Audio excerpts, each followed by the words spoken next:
గృహస్థాశ్రమంలో ఉన్న నియమాలు చాలా ఆసక్తికరంగా ఉంటాయి. భోజనం చేసేటప్పుడు ఏ పాత్రలో చేయాలి, ఎటువంటి పదార్థాలు ముందుగా తినాలి, సాత్వికమైన ఆహారం తింటే మనసుపై కూడా ప్రభావం చూపిస్తుందా, గృహస్థాశ్రమంలో ఉన్నప్పుడు ఎటువంటి యజ్ఞాలు చేస్తూ ఉంటాం, భోజనం అసలు ఎలా చెయ్యాలి?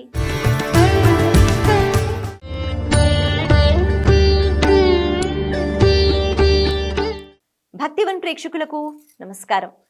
మాఘపురాణంలో ఈ అధ్యాయంలో గృహస్థాశ్రమం యొక్క ధర్మాలు ఏంటి, ఈ ఆశ్రమంలో ఉన్న గొప్పతనం ఏమిటి అన్న విషయాన్ని చాలా చక్కగా చెప్తారు.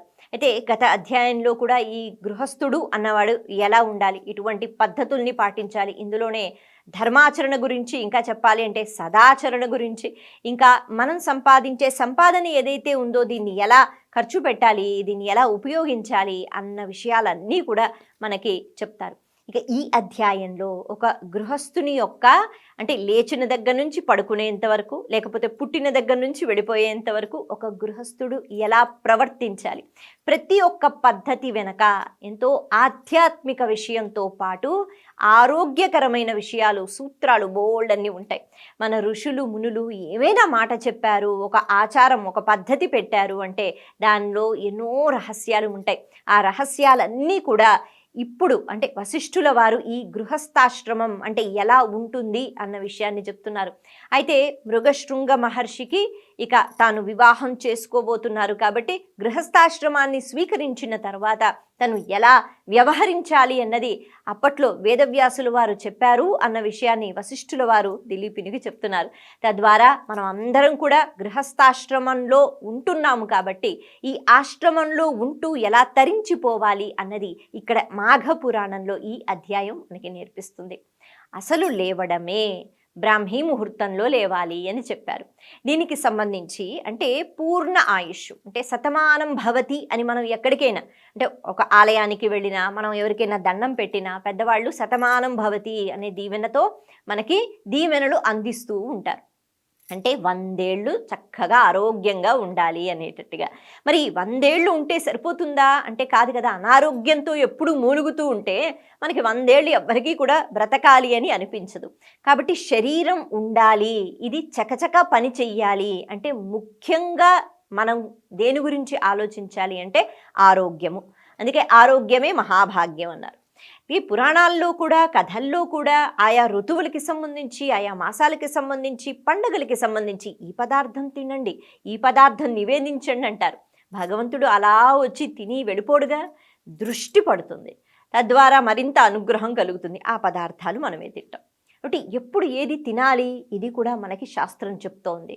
అలా వెళ్ళిపోయినట్లయితే అనారోగ్య సమస్యలు ఎవ్వరికీ రావు. అందుకే ఇదివరకు మన పెద్దవాళ్ళు, వాళ్ళ పెద్దవాళ్ళు, ఇంకా తాతలు ముత్తాతలు అప్పటి వాళ్ళందరూ కూడా చాలా ఆరోగ్యవంతులుగా ఉండేవారు.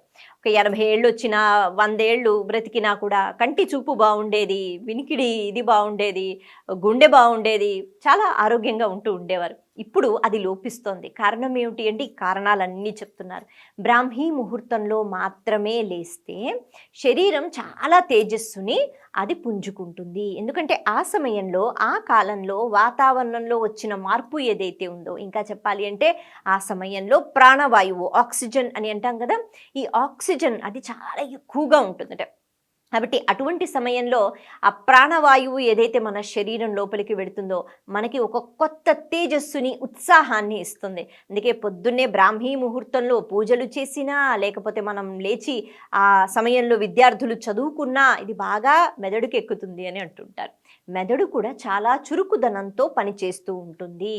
అలాగే మెదడులో కూడా కొన్ని రసాయనాలు అవి ఉంటూ ఉంటాయి. అవి బ్రాహ్మీ ముహూర్తంలోనే అంటే కొన్ని నాడుల యొక్క స్పందన ఏదైతే ఉంటుందో దీనికి కూడా కొద్ది సమయము అన్నది కేటాయిస్తూ ఉంటారు. అంటే ఆ సమయంలో అవి ఎక్కువగా తేజం అన్నది అవి చూపిస్తూ ఉంటాయి. దీనివల్ల జ్ఞాపక శక్తి పెరుగుతూ ఉంటుందట. ఈ జ్ఞాపక శక్తి అలాగే బుద్ధి ప్రచోదనం కావటం. మరి ఎవరైతే బ్రాహ్మీ ముహూర్తంలో లేస్తారో వాళ్ళకి ఆ సమయంలో అంటే మెలకువతో ఉంటాం కాబట్టి మెదడులో ఆ రసాయనాలు అవి పూర్తిగా ప్రభావితమై మనకి మేధాశక్తిని అంటే బుద్ధి ప్రచోదనం చేయటము, జ్ఞాపక శక్తిని పెంచటము ఈ ప్రక్రియ జరుగుతూ ఉంటుందట. ఎవరైతే ఆ సమయంలో హాయిగా పడుకుని ఉంటారో అటువంటివి ఏమీ జరగవు అని అంటారు. అందుకే బ్రాహ్మీ ముహూర్తంలోనే లేవాలి. లేచి మన పనులన్నీ చేసుకుని భగవంతునికి దగ్గరగా అంటే పూజలో కూర్చోవాలి. ఆ సమయంలో మనసు మన మాట వింటుంది. మళ్ళీ కాలంలో వచ్చే మార్పు, ఆ అరుణోదయ సమయము, అలాగే మన శరీరంలో వచ్చే మార్పు, వీటి వల్ల మనసు మన మాట వింటుంది. అది అటు ఇటు అల్లకల్లోలంగా లేకపోతే అచంచలంగా అది అది ప్రవర్తించదు. అది బుద్ధిగా ఉంటుంది అని అంటారు. అందుకే ఆ సమయంలోనే జపాలు, తపస్సులు ఇవన్నీ కూడా చేస్తూ ఉంటారు. అలాగే యోగా. ఈ యోగా కూడా ఎక్కువగా అది ఎప్పుడో 12 గంటలకో, 10 గంటలకో అని కాకుండా బ్రాహ్మీ ముహూర్తంలోనే యోగాసనాలు వేసినప్పుడు ఖచ్చితంగా ఆరోగ్యం మీద ప్రభావం ఎక్కువగా ఉంటుంది. అనారోగ్యం దూరంగా ఉంటుంది అని అంటారు. ఈ నియమం చెప్పారు. ఇక ఇలా కాకుండా ఆహార నియమాలు కూడా చెప్తున్నారు. అంటే ఎలా తినాలి, మనం ఎలా కూర్చుని తినాలి, ఏమేం పదార్థాలు తినాలి, ఇవన్నిటి వర్ణన కూడా మాఘ పురాణంలో ఉంటుంది అంటే చాలా ఆశ్చర్యంగా అనిపిస్తూ ఉంటుంది. ముందుగా అసలు కూర్చునేటప్పుడు అంటే భోజనానికి కూర్చుని మనం ఎప్పుడైతే తింటామో, ఎప్పుడు నించుని తినడము, లేకపోతే తిరుగుతూ తినడము, పరిగెత్తుకుంటూ తినడము ఇలాంటివి చెయ్యకూడదు అని మన శాస్త్రం చెప్తోంది. కానీ ఇప్పుడు ఈ కాలంలో మనం ఎక్కడికైనా వెళ్ళినప్పుడు ఖచ్చితంగా మనం నించునే తింటూ ఉంటాం, తిరుగుతూ అందరితో మాట్లాడుతూ తింటూ ఉంటాం. కాబట్టి భోజనం చేసేటప్పుడు అసలు ఎవ్వరితోనూ మాట్లాడకూడదు, మౌనంగా తినాలి అంటారు.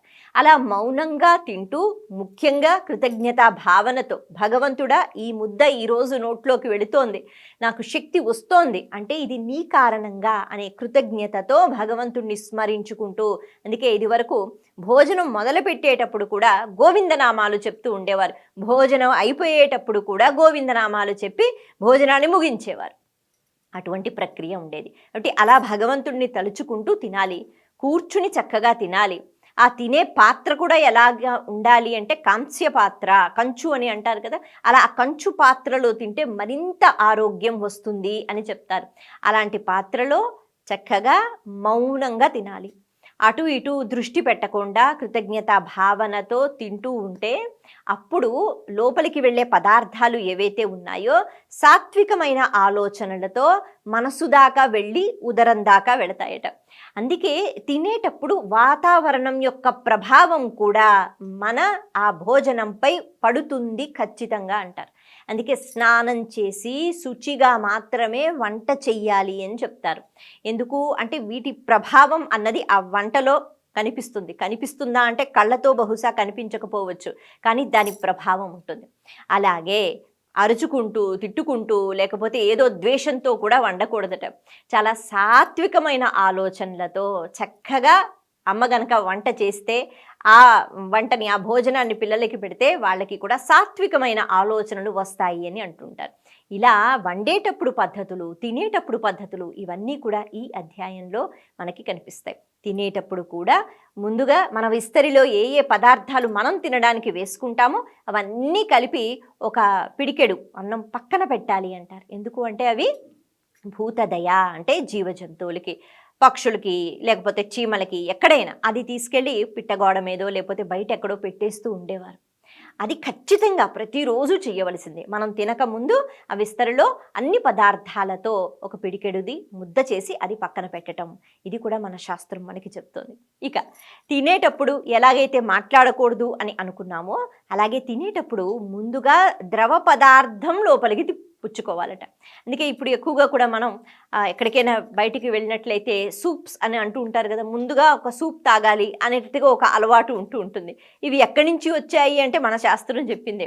కాబట్టి ముందుగా ద్రవ పదార్థాలు అటువంటివి ఏమీ లేకపోతే కనీసం ముందు కొద్దిగా నీళ్లు పుచ్చుకుని అప్పుడు ఘన పదార్థాలు స్వీకరించాలట. తర్వాత మళ్ళీ చివరికి ద్రవ పదార్థాలు అంటే మజ్జిగ లాంటిది ఏదైనా తీసుకుని ముగించాలి అని చెప్తారు. అంటే ఈ ప్రక్రియలో ద్రవము మళ్ళీ ఘన పదార్థము మళ్ళీ ద్రవ పదార్థం ఇలా తీసుకున్నట్లయితే ఆ ఉదరంలో అంటే ఏ రసాయనాలు అయితే ఉత్పత్తి అవుతాయో జీర్ణ వ్యవస్థకి సంబంధించిన విషయాలు ఇవన్నీ సక్రమంగా ఉంటాయట.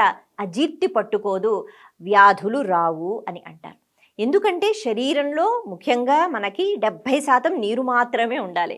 అందుకనే మిత ఆహారం అన్నది కూడా చెప్తోంది మన శాస్త్రము. ఇదివరకైతే ఒక్క పూటే తిని రాత్రిపూట పలహారాలు చేస్తూ ఉండేవారు, పళ్ళు మాత్రమే స్వీకరిస్తూ ఉండేవారు. అలా సాత్వికమైన ఆహారము ఇది కూడా మన మనసుని ప్రచోదనం చేస్తుంది. మనం తినే ఆహారం యొక్క 5వ వంతు ప్రభావం ఏదైతే ఉంటుందో మన మనసుపై పడుతుందట, మన ఆలోచనలపై పడుతుంది. అందుకే కోపాలు, బీపీలు ఇవన్నీ కూడా ఎక్కువగా ఉండకూడదు అంటే సాత్వికమైన ఆహారం తీసుకోవాలి అంటారు. ఇక తినేటప్పుడు కూడా మధురమైన పదార్థాలు ముందుగా కడుపులో వెయ్యాలట, ఆ తర్వాత ఉప్పు, పులుపు తో కూడుకున్న పదార్థాలు వెయ్యాలట, ఆ తర్వాత కారము అటువంటివన్నీ వెయ్యాలట. ఇది కూడా ఒక పద్ధతి చెప్పారు. ముందుగానే కారంతో ఉన్న పదార్థాన్ని కడుపులో వెయ్యకూడదు అని చెప్తున్నారు. మధురమైన పదార్థాన్ని ముందుగా స్వీకరించాలి అని చెప్తున్నారు. తర్వాత ఉప్పు, పులుపు. ఇలా ఇన్ని పద్ధతులు ఉంటాయా అంటే ఉండేవి. ఒకప్పుడు ఇలాగే పాటిస్తూ ఉండేవారు. అందుకే ఒక విస్తరి వేసుకున్నారంటే ఇది ఇప్పుడు వడ్డించాలి, ఇది ఇప్పుడు వడ్డించాలి, ముందుగా ఈ పదార్థాన్నే తినాలి, చివరికి ఇది తినాలి అనేటట్టుగా బోల్డని నియమాలు కనిపిస్తూ ఉండేవి. ఇప్పుడు ఏమీ కనిపించకపోయినా మళ్ళీ ఇటువంటి పద్ధతులతో ఎప్పుడైతే భోజనం చేస్తామో అప్పుడు ఎప్పుడూ ఆరోగ్యంతో ఉంటాం. కాబట్టి ఒక గృహస్థుడు సదాచారంతో పాటు బ్రాహ్మీ ముహూర్తంలో లేవడము, చక్కని ఆహార నియమాలు పాటిస్తూ సంపూర్ణ ఆరోగ్యంతో ఉండటము, ఇది కూడా ఎలా అన్నది ఈ అధ్యాయంలో మనకి చెప్తారు. ఇక చివరికి నిద్రపోయేటప్పుడు కూడా ఎప్పుడు ఉత్తరం వైపు తలపెట్టుకుని నిద్రపోకూడదు. ఎటు పడుకున్నా తూర్పు వైపు పెట్టుకుంటే శ్రేష్టం అంటారు, ఉత్తరం వైపు మాత్రం పెట్టుకోవద్దు తల అంటారు. ఈ విషయాలు కూడా ఈ అధ్యాయంలో కనిపిస్తాయి. కారణం ఏమిటి అంటే మన శిరస్సులో అలాగే మన శరీరంలో రక్తం ఏదైతే ఉంటుందో ఇందులో కూడా ఇనుము శాతం ఉంటుంది. అలాగే బయట మనకి తెలుసు అంటే ఈ మ్యాగ్నెటిక్ ఫీల్డ్, మ్యాగ్నెటిక్ ఫోర్సెస్ అని అంటూ ఉంటాం కదా. కాబట్టి ఈ అయస్కాంత శక్తి ఏదైతే ఉంటుందో ఇది భూమి మీద కూడా ఉంటుంది. ఇది ఎక్కడ ఉంటుంది అంటే ఉత్తరం, దక్షిణం అటువైపు మనకి ఉంటూ ఉంటాయి ఆ స్థలాలు అని మనందరికీ తెలుసు. అటువంటప్పుడు ఉత్తరం వైపు మనం శిరస్సు పెట్టి పడుకుంటే ఆ మెదడులో ఉన్న ఈ ఇనుముతో కూడుకున్న అంటే రక్తంలో ఇనుము కూడా ఉంటుంది కాబట్టి ఇది ఆకర్షితమై ప్రభావితమై అటువైపు లాగుతూ ఉంటుంది. దీనివల్ల మెదడు అంటే తలనొప్పులు లేకపోతే బ్లడ్ ప్రెషర్లు పెరగటము ఇటువంటివన్నీ కూడా వస్తూ ఉంటాయట. కాబట్టి ఉత్తరం వైపు తల పెట్టుకోకండి, తూర్పు వైపే తలపెట్టుకుని పడుకుంటే మంచిది అన్నట్టుగా మన పెద్దవాళ్ళు చెప్పారు. ఇది కూడా గృహస్థాశ్రమంలో పాటించవలసిన నియమాలలో ఒకటి. ఇలా అద్భుతమైన నియమాల గురించి చెప్తూ ఒక గృహస్థుడు ఎటువంటి నియమాలు పాటిస్తే ఆరోగ్యంగా ఉంటాడు, సంతోషంగా ఉంటాడు అన్న విషయాలు ఈ అధ్యాయంలో మనకి కనిపిస్తాయి. నమస్తే.